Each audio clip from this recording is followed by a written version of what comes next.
This presentation is entitled Connection-Taxonomy-Based Transitive Closure Maintenance. A real mouthful. It's an advanced feature.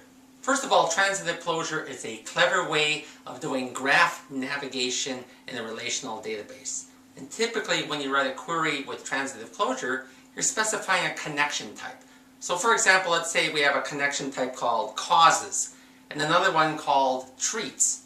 Okay, I can write a query looking for all causes kinds of relationships. I can write one that says all treats kinds of relationships. But what if I want to ask a higher level kind of connection query?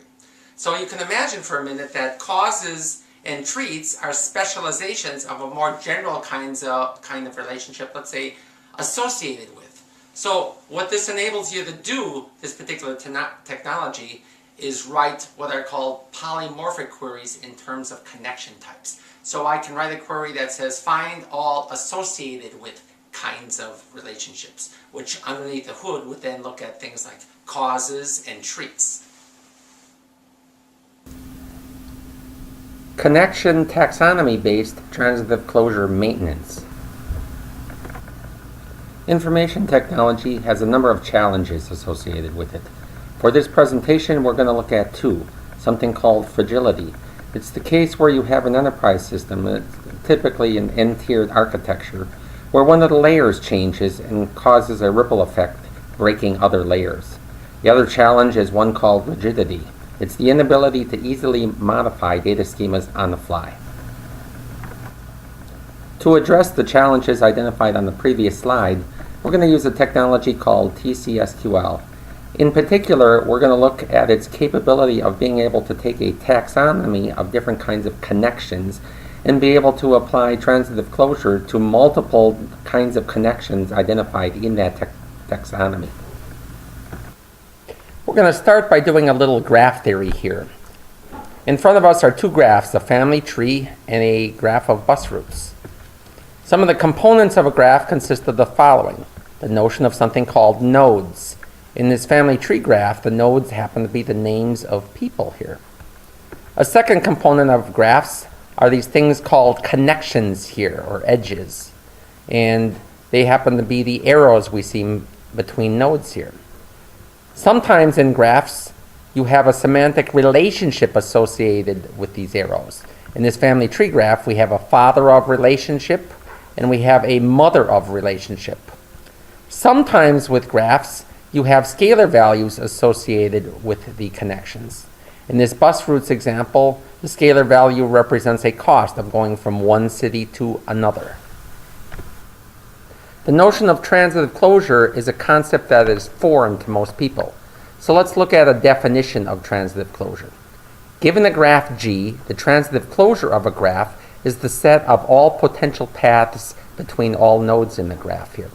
So in fact, the transitive closure of a graph can be represented using a relational table here.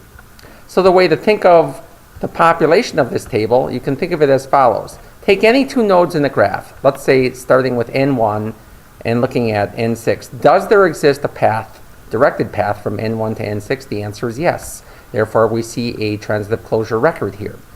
Does there exist a directed path from N2 to N6? Notice I say the word directed, you got to follow the directions of the arrows. The answer is no. So N2, N6 does not show up here. So what can you do with the transitive closure of a graph? You can use it to navigate a graph. So if we want to know all of the descendants of N1, what we can do is write a select statement as follows. Select child from transitive closure where parent equal N1. Now let's play computer a second here and let's execute this query here. Let's find all the rows here where the parent has a value of N1. We see that in green here. And let's find all of the children from all those records. And what we find is we get N2, N3, N4, and 5, N6. So in fact, that represents all of the descendants of N1 here. Now, one of the unique things about transitive closure with respect to TCSQL features the ability to maintain transitive closure in a graph as a graph changes. So normally, if you're adding or deleting nodes or connections in the graph, what happens is you typically have to rederive the transitive closure from scratch. one of the features of TCSQL is its ability to maintain transitive closure whenever nodes or connections are added or deleted from a graph. Let's look at TCSQL's support of multiple transitive closures. Imagine the following. Imagine you have these different connection types here. And we have the following here. We have node A going to node B via a leads to connection, going from B to C, also a leads to connection, going from C to D via a results in connection, and D to E in a pertains to connection. And imagine the following, that there is a taxonomy associated with these different connection types here. So leads to and results in are specializations of this more general kind of connection called effects. Effects and pertains are specializations of this more general kind of connection called association here. So let's imagine, how would we navigate from A to E using transitive closure here? Well, normally here, you would have to do the following. You would have to have 3 copies of the transitive closure tables here.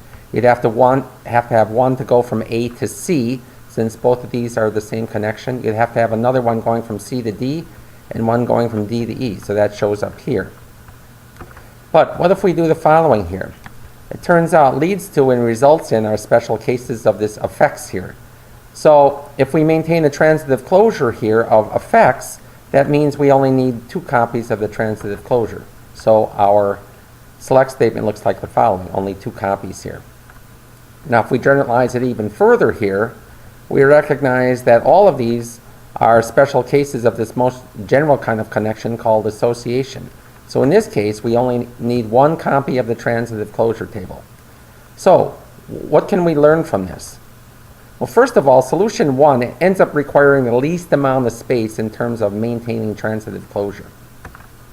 And solution 3 is the most general type. You don't have to hard code, you don't have to have hard-coded knowledge as to the different kinds of transitive closure you're going to need here. So TCSQL has the ability to flip a switch in defining the connection definitions here that allows support of multiple transitive closures. So why is this valuable? Well, first of all, it demonstrates the ability to do polymorphic connection queries here. We talked about polymorphic queries in the past with respect to class nodes.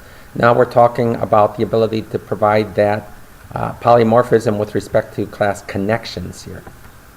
And secondly, as I talked about in the last slide, it allows the designer to make a time versus space trade-off in terms of transitive closure maintenance.